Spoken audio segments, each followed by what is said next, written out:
네, 반갑습니다. 사랑합니다. 인사하시겠습니다.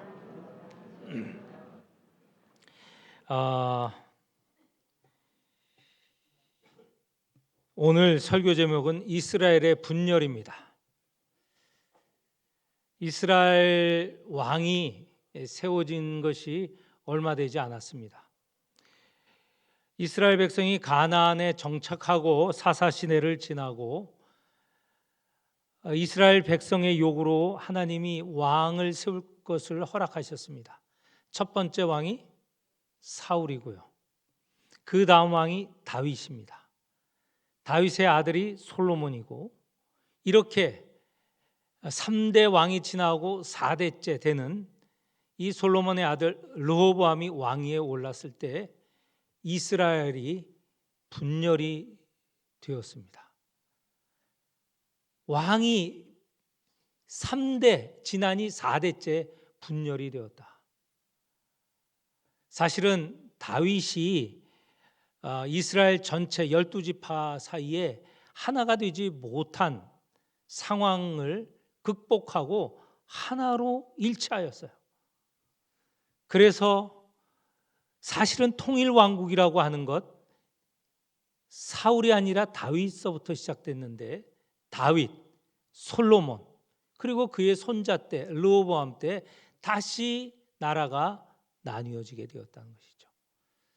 북쪽의 10지파, 남쪽의 2지파, 이름도 나라 이름도 바꾸어졌어요. 북쪽은 이스라엘, 남쪽은 유다. 이렇게 이름도 바꾸어진 두 나라로 갈라지게 되었습니다. 왜 이 두 나라가 갈라졌을까?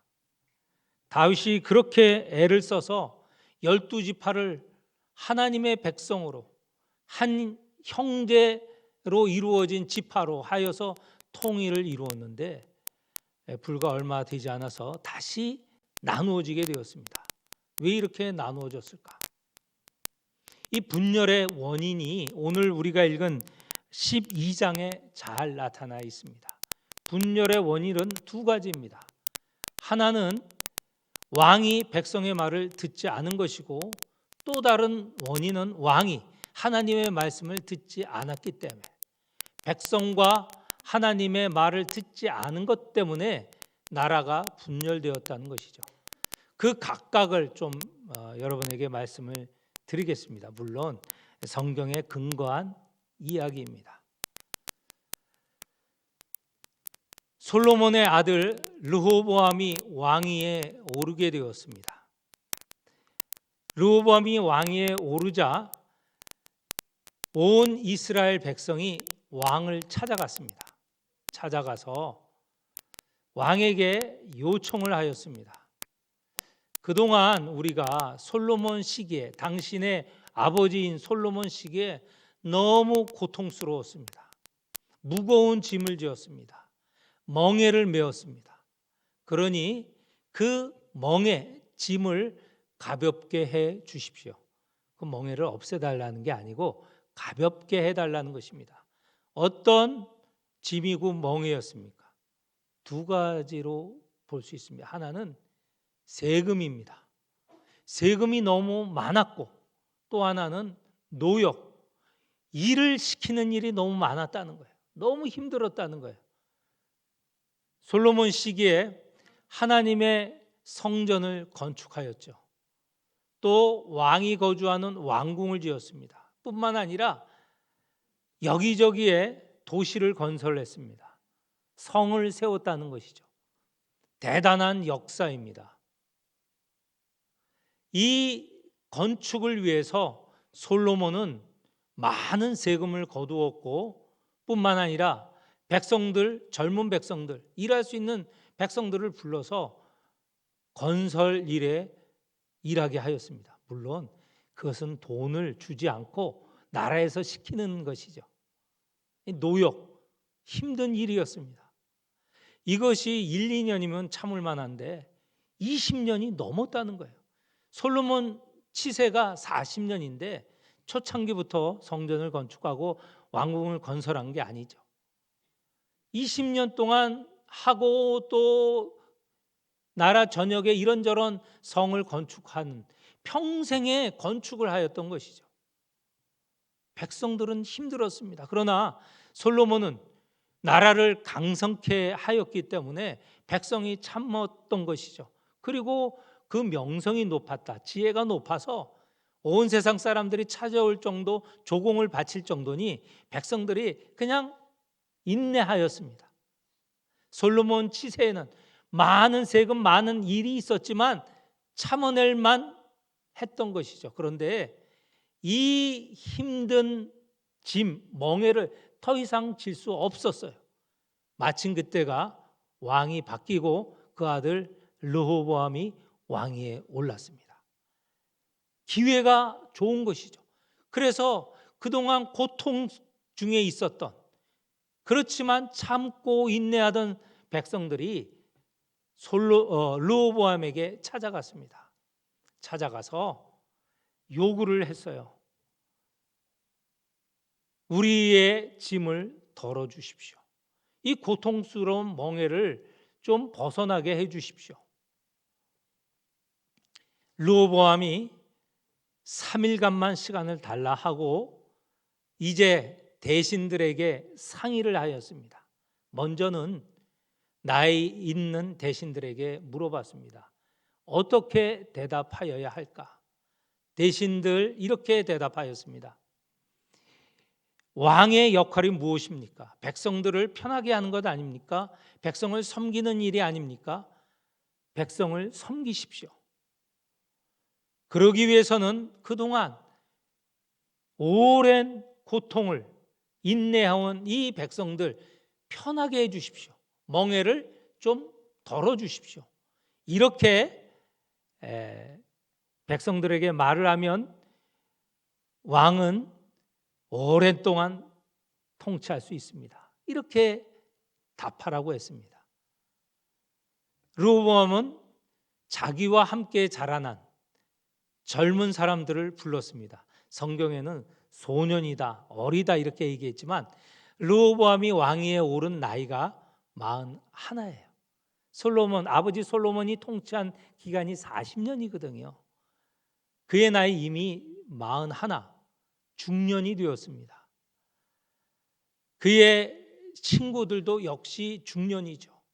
그런데 경험이 없지 않은 이 중년들이, 이 르호보암의 친구들이 르호보암에게 이렇게 얘기했습니다. 저 백성들, 항의하고 요구하는 백성들 가만히 두면 더 큰 걸 요구하고 할 것입니다. 입을 막을 수 있게 하십시오.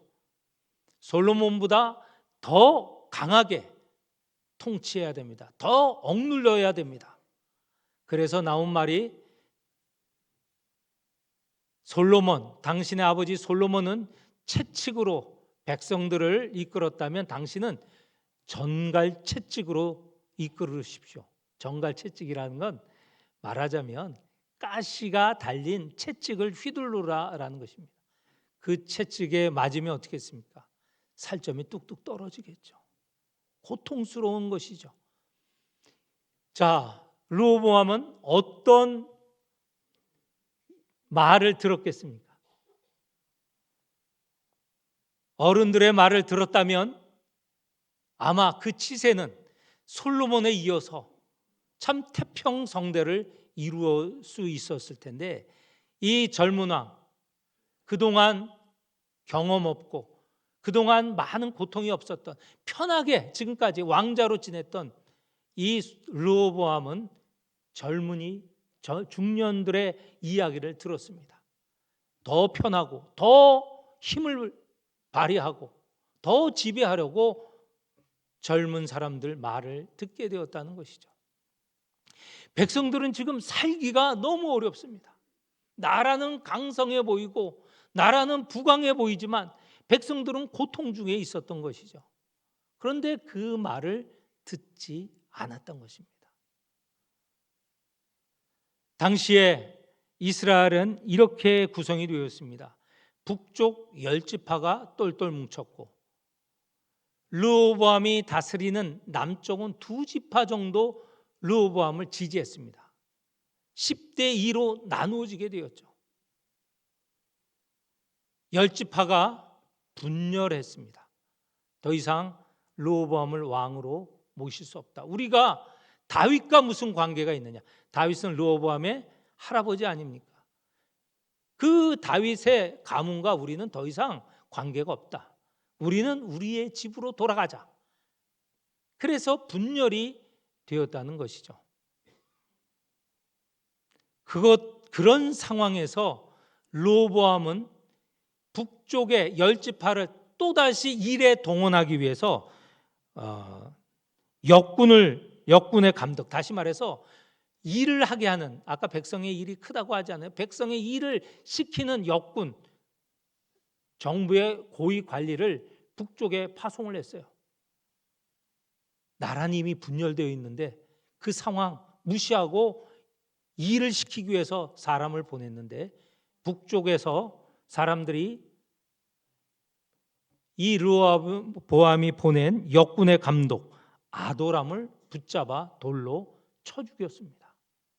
이제 나라가 분명하게 갈라진 것이 드러나게 되어 있죠. 르호보암이 화가 났습니다. 내가 이 모든 이스라엘을 통치하여야 되는데, 12지파를 다 다스려야 되는데 10지파가 분열해 나가니 얼마나 화가 나겠어요. 그래서 남쪽 자기의 말을 듣는 유다와 그다음에 베냐민 지파 군사를 동원했는데 무려 18만 명을 동원했습니다. 이제 대대적인 전쟁에 들어가게 되었습니다. 나라가 두 쪽으로 나눠진 게 문제가 아니고 이제 두 쪽으로 나눠진 세력이 싸움을 하게 되면 다 망하게 될 상황이죠. 하나님께서는 그것을 두고 보실 수 없어서 선지자 스마야를 르호보암에게 보냅니다. 하나님의 말씀이라 하면서 전쟁을 하지 말라, 동족과 싸우지 말라, 이렇게 말씀을 전하였습니다. 그랬을 때 다행히 르호보암은 그 권유는 받아들였습니다. 전쟁은 치르지 않게 되었죠. 그러나 이미 나라가 갈라졌습니다. 자, 첫 번째 원인은 이처럼 고통받는 백성들의 목소리를 듣지 않는 것 때문에 나라가 갈라진 것입니다. 두 번째 원인이 있죠. 두 번째 원인은 종교적인 원인, 신앙적인 원인입니다. 나라가 갈라졌습니다. 북쪽 이스라엘도 하나님의 백성이죠.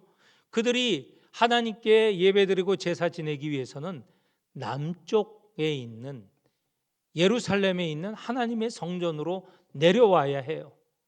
절기 때마다 성전을 찾아서 예배드리고 그리고 제사 지내지 않았습니까? 북쪽의 왕이 된 여로보암이 걱정이 생기기 시작했어요. 이 백성, 자기의 백성, 북쪽 백성이 남쪽으로 자꾸 내려가다 보면 저들이 남쪽 왕 르호보암의 말을 듣고 내 말을 듣지 않으면 어떻게 되는가? 혹 나를 죽이려 하지 않겠는가? 걱정 근심이 보통이 아니었어요. 근데 이것도 여로보암이 신앙이 없는 것이죠. 왜냐하면 하나님께서 여로보암에게 말씀하셨어요. 너에게 10지파를 주겠다. 나라를 세워 왕이 되게 하겠다. 내가 나의 말, 하나님의 말을 지키면 너의 왕위가 이어질 것이다. 이렇게 약속해 주셨는데 여로보암 이 신앙에서 벗어나게 되었어요. 불신앙을 갖게 되었습니다. 걱정이 생긴 거죠. 자기 백성들이 남쪽에 갔다 와서 자기를 배반할까 걱정이 생겼습니다. 그래서 그가 한 일이 무엇이냐면 남쪽에 있는 성전 대신에 북쪽에 산당을 두었습니다. 그리고 거기에 금송아지 2개를 하나는 베델, 하나는 단이라는 곳에 두고 이 금송아지가 너희들을 애굽에서 인도해낸 신이다 이렇게 말하였어요. 옛날 과거에 모세가 이스라엘 백성을 애굽에서 인도하여서 광야를 지날 때 시내산에서 하나님의 이 율법을 받지 않았습니까? 온 40일 동안 하나님의 산 시내산에 있었어요. 모세가 보이지 아니하니 이 이스라엘 백성이 불안하여서 무엇을 만들었습니까? 금송아지를 만들었잖아요. 그때 상황과 유사한 것이죠. 금송아지를 만들고 또한 이 제사를 지낼 때 필요한 제사장은 하나님께서 레위 지파만 제사장이 될 수 있다고 말씀하셨는데, 레위 지파 사람들은 저 남쪽 성전 거기에 의지하고 그 성전에 제사 지내는 것을 변치 아니하였어요. 이 제사장이 없지 않습니까? 그러니까 일반 지파 사람들, 평민 가운데 사람을 불러서 제사장으로 세운 거예요. 자격이 없는 제사장을 세운 것이죠. 또 하나님께서 정하신 날짜가 있어요. 유월절, 초막절, 이런 거 다 날짜가 정해져 있지 않습니까? 그런데 그 날짜에 사람들이 내려가니 그 동일한 날짜가 아니고 조금 비슷한 때에 절기를, 그 날짜를 바꾼 거예요. 날짜를 같이 하면 북쪽 자기 백성들이 그 절기를 지킬 때 남쪽으로 다 내려가고 북쪽 자기들이 지키는 절기에 오지 않을까 걱정이 됐던 것이죠. 날짜를 바꾸었어요. 사이비 종교를 만든 것이죠. 사이비 신앙을 만든 것이죠. 하나님의 말씀대로 행하지 아니하였습니다. 북이스라엘 10지파 전체를 다 불신앙에 빠뜨렸던 것이죠. 이들이 만약에 하나님의 신앙, 그 바른 신앙을 갖고 있었다면 언제라도 그 신앙에 하나가 될 가능성이 있는데, 남쪽과 북쪽이 다시 합쳐질 가능성이 있는데 아예 합쳐지지 못하도록 그렇게 신앙도 바꾸어 버린 것입니다. 르호보암 때 갈라진 이 나라가, 두 나라가 각각 망할 때까지 하나가 되지 못하였습니다. 비극이죠. 이 르호보암이 그 시대에 올바른 지혜를, 올바른 충고를 선택했다면 이스라엘이 나누어질 리가 없죠. 또한 여로보암이 갖고 있던 주신 그 신앙을 그대로 지켰다면 다시 합칠 가능성이 있었죠. 그런데 그들은 그것을 다 거부했습니다. 나라는 나누어진 채 북이스라엘은 아수르에 망했고 남유다는 잘 아시는 대로 바벨론에게 망하게 되었습니다. 비극입니다. 그런데 이것이 이스라엘 역사만이겠습니까? 오늘 하나님의 교회, 우리 교회도 마찬가지입니다. 우리 성도들의 아픔, 또 이웃들의 아픔에 우리가 귀 기울이지 않으면 우리 사이에 갈등이 생기게 돼 있어요.